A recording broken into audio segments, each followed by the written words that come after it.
Welcome everybody to another BIM broadcast short live session here. Today we're going to be joined by Jim Quanci from Autodesk. So welcome, Jim, to the discussion. Thank you.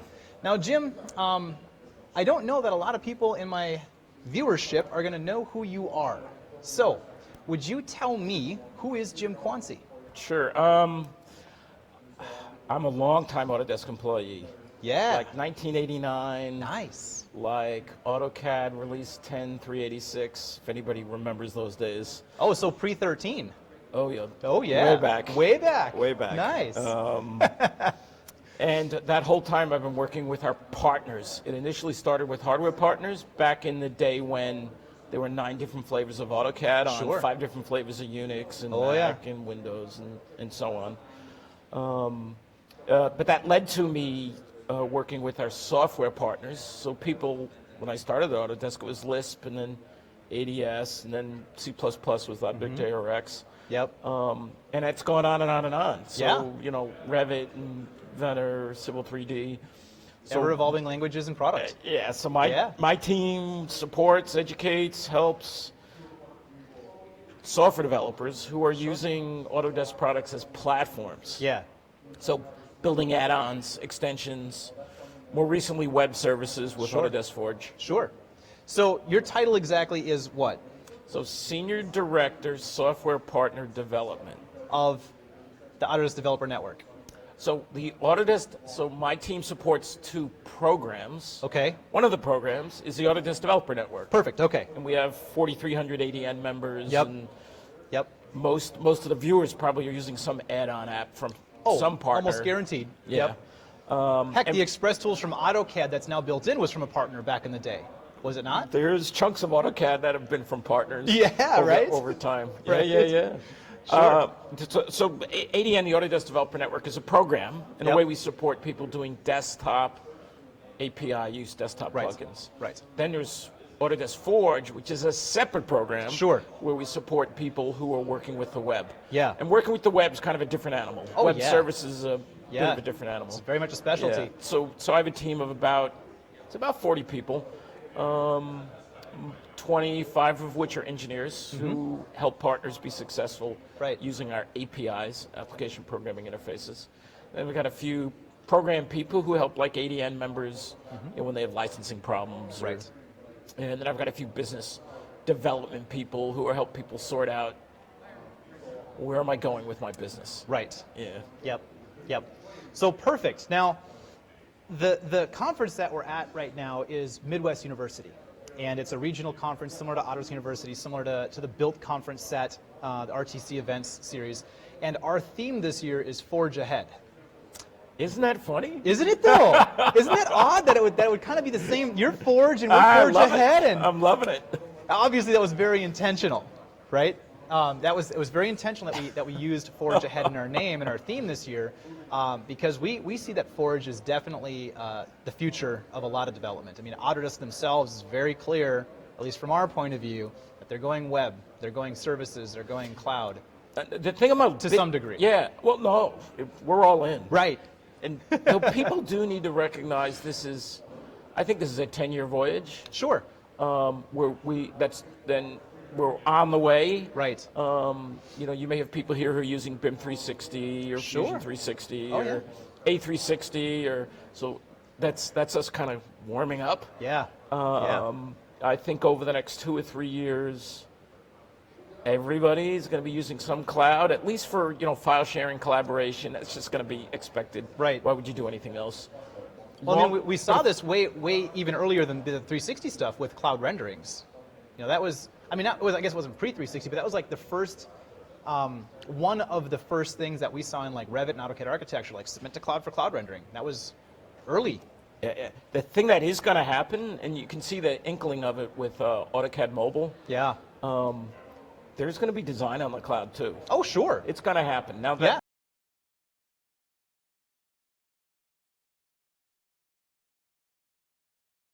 but like on my desktop, every two or 3 years, 4 years, I need to replace it. I have to install these apps. What a pain in the ass. All the IT infrastructure, all of the planning, the education. Or my phone. I probably have 200 apps on my phone. Every day there's an update. Well, who wants to do that? Right? I just want to go to the website and get my work done. Yeah. Yep. That's going to be powerful. No, yeah, but it's going to be some time before we have enough power. Well, yeah. I mean, bandwidth, browsers. Yeah. Yep. Absolutely. But it's coming. Yeah. It's going to happen. Yeah. So get ready for that, guys. I mean, it's on the way. Just plan for it. Think about it. I have 2 sons, 24 and 27. Sure. They don't have any apps on their computers. Right. Right. It's all cloud service. It's all software. cloud. It's all SaaS, right? Software as a service. Yeah, it's Google Sheets and Right. Google Docs. It's Yep. it's Gmail. It's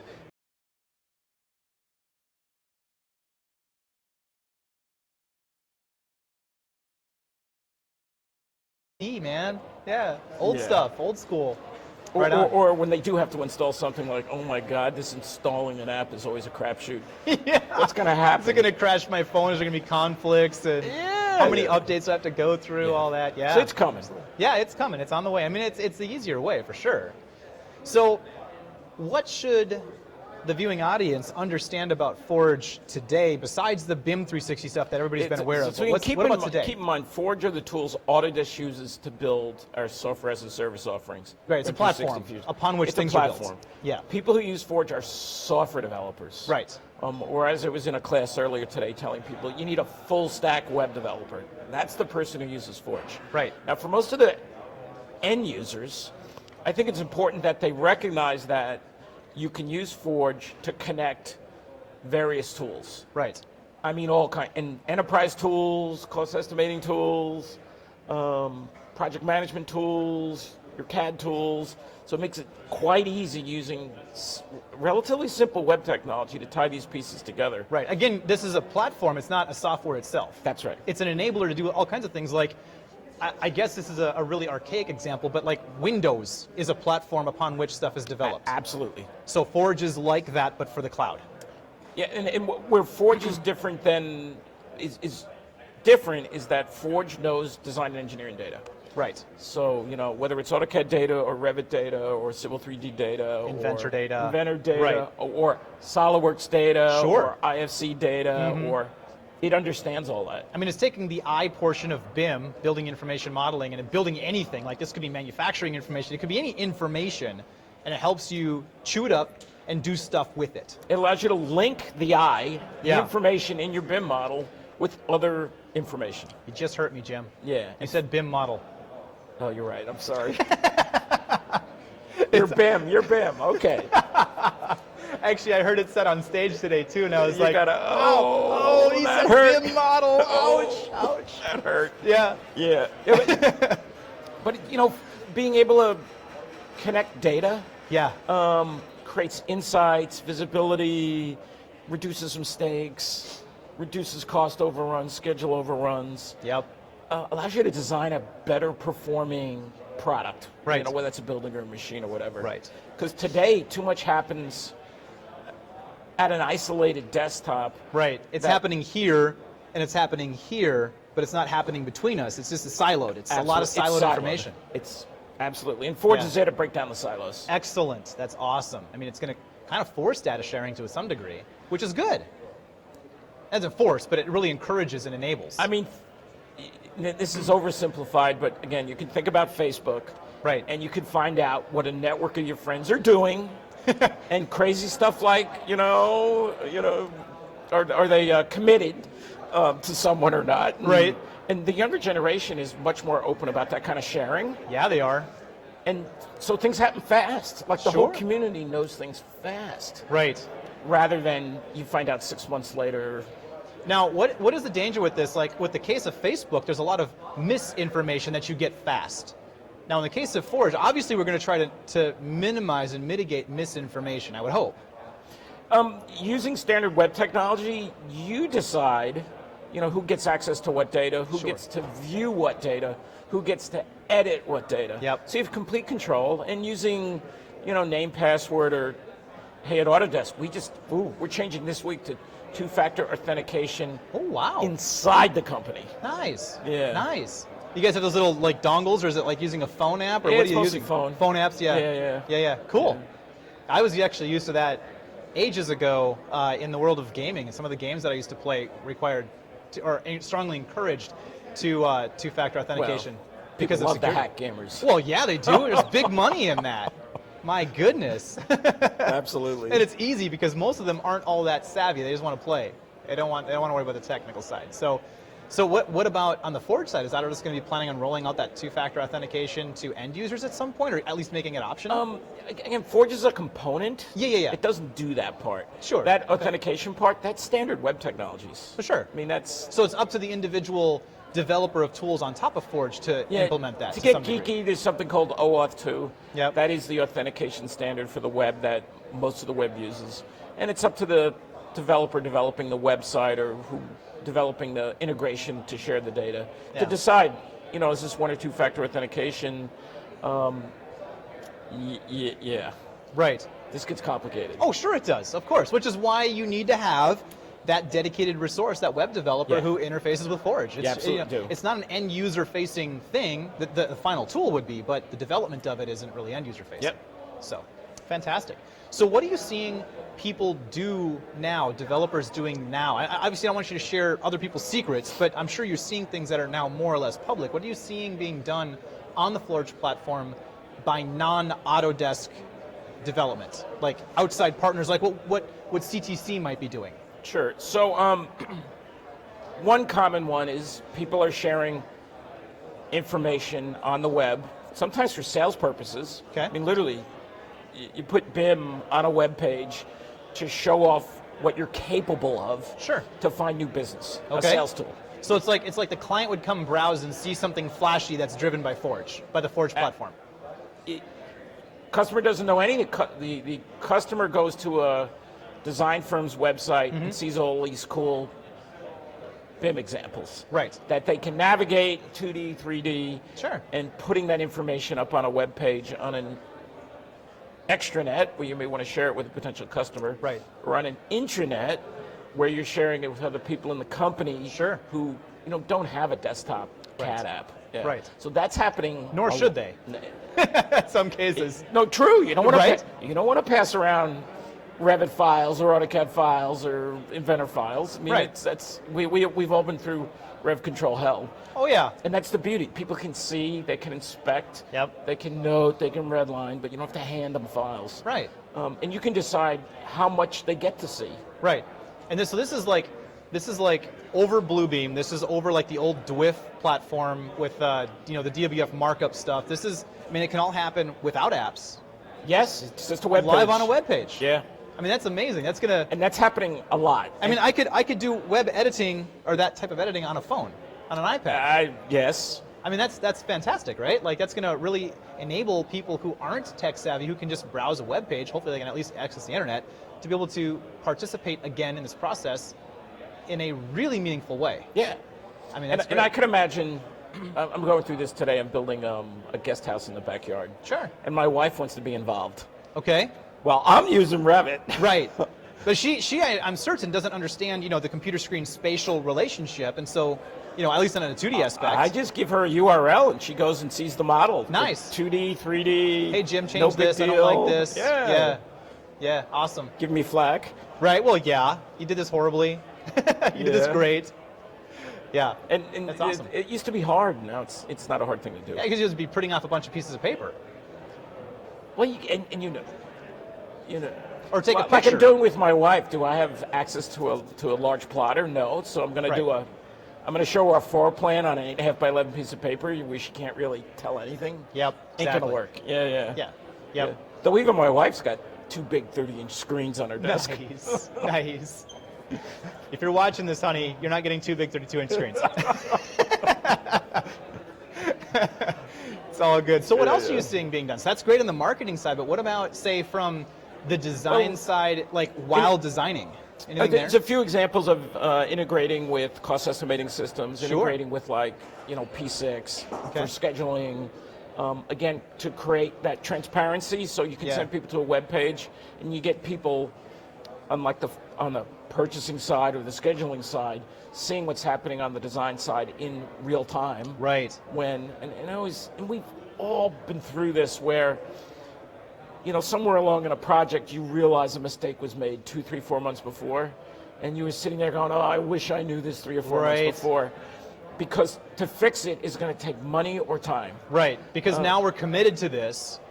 The client's been sold on what they saw, but now we got to fix this, and now it's got to be resold. Yeah, so and that's never a good conversation.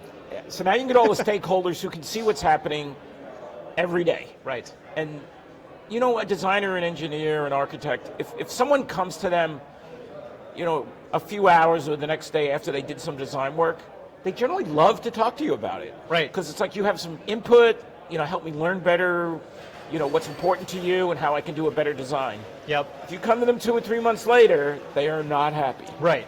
Now I can also see some fear about this, because from the architectural design side specifically, do I really want instant feedback from the client when I'm investigating design ideas? It's a web page. Right. So you get to choose. You get to choose what they see. Again, depending on how the tool has been developed, but you get to choose when that's released. But I do encourage people. So yes, you have complete control, but I do encourage users to be a bit more brave, to be a bit more like the younger folks. Right. Who, you know, will tell you if they've got a significant other. Right. They let you know that through a web page. Right. They're sharing maybe too much, but I mean, you can filter it yourself to some degree. But we all need to, there's, in this whole design build business, more sharing's a good thing. It absolutely is. Yeah. Now, it absolutely is. Again, you don't want to share everything. And right. You absolutely have control, but a little bit loosening up is a good thing. Yeah. Live a little bit more, you know, be a little more open, a little bit more open. Yeah. Take some steps, you know, one step at a time. That's how you learn. That's right. Absolutely. That's how you get to kind of find some new cool workflow that becomes the new thing becomes the way we've always done it. Yeah. You learn through a bit of risk, a little pushing the boundaries. Yep. Fantastic. So when you wake up in the morning, Jim, and you think to yourself, I'm excited today because of, what is exciting you in this world of BIM? What gets you going like, man, this is super awesome? I mean, it's probably going to be Forge related or some kind of dev, but what gets you going? Like, what are you seeing? But it's funny, I mentioned I'm building a guest house, right? Yeah. And the architect's using AutoCAD LT and is sending files around. Yeah. And I have a brother I work with, you know, he does amateur rocketry.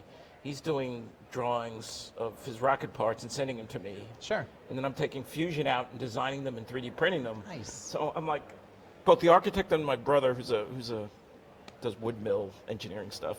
It's like, come on, guys. Why are you working in 2D? Are they both using LT? Yeah, they are. Wow. And I'm like, come on. Okay. And I get, you do need drawings. Sure. And you know, and there's details and there's things that are better done with AutoCAD. Yeah, I absolutely I default there sometimes myself. But I absolutely get that. Yeah. But there's a whole bunch of times it's just a whole lot easier to just do them all. You know, I laugh too because I'm like, you know, you spent more. What I did in Revit in an hour, you spent 4 hours making drawings for. Yeah. It's like, come on. Yeah, you could have modeled, then I wouldn't have to do my hour because it's already been done. Yeah. So what gets me excited?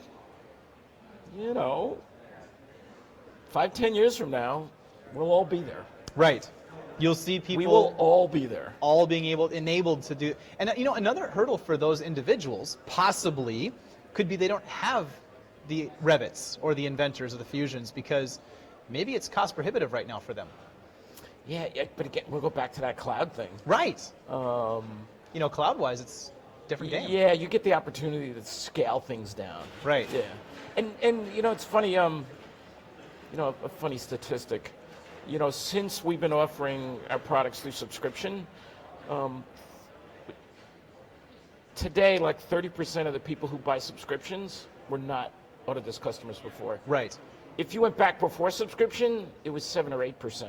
Right. Were new. And a lot of that is, you know, when I pay by the month or by the year, it becomes affordable. It's not just obnoxious. Yeah. I can't do it. Again, if you were buying the AEC collection when did we stop perpetual? 2 years ago? Yeah, about 2 years ago. It was $5,000 or $6,000. Right. Yeah. Yeah, it's a little bit of a hurdle for somebody who wants to get into doing cool 3D stuff to have to get this whole collection for a tool or two. For $5,000 or $6,000. For $5,000, yeah. I mean, that's a hard now sale. You can get a subscription. You can do it by the month. You can see if it works. Sure. If it doesn't work, it doesn't work for you. But you get your feet wet. The bar to get started is really low. Yeah. Compared to the way it used to be. Yeah, absolutely. Yeah.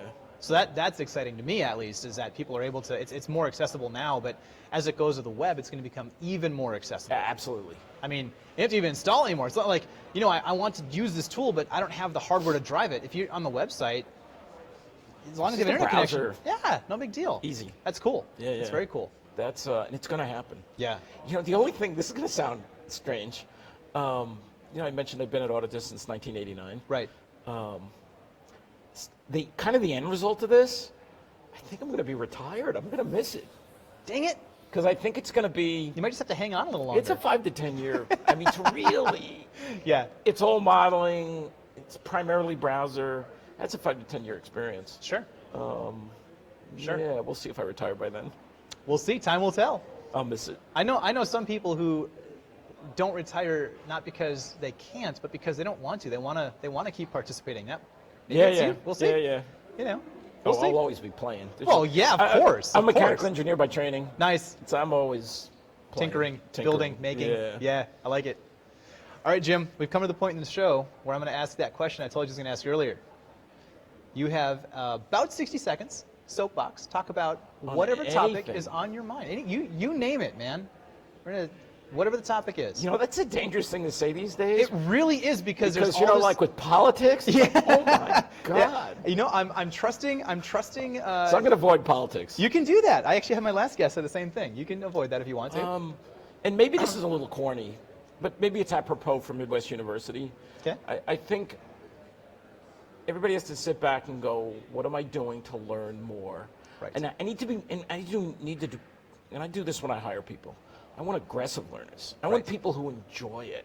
Yeah. I want people who, if you give them a puzzle, they're like, yeah, let's go figure out that puzzle. Yep. They don't stop until they got it. Yeah, and that's the kind of thing, if you have that point of view and that approach to things, the change, the technology is fun. Yeah. Not frustrating.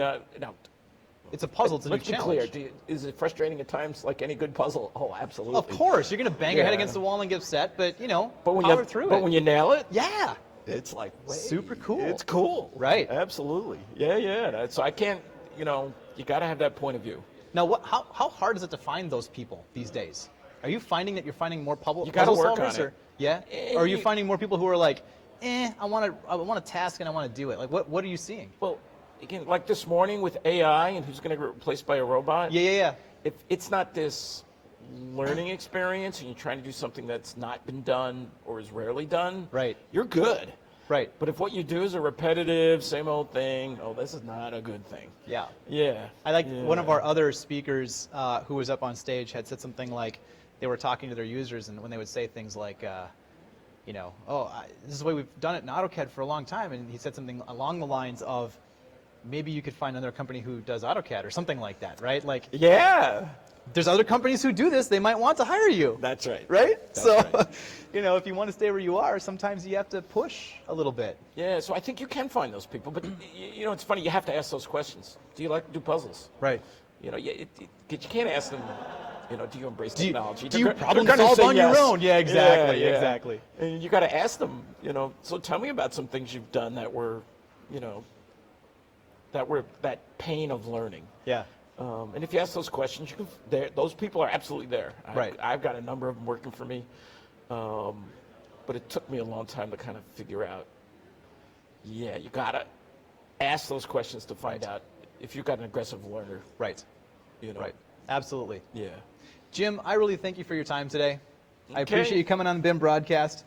Look forward to talking with you more in the future about Forge stuff as it continues to develop. So you bet. Thank you so much for your time. Thank you.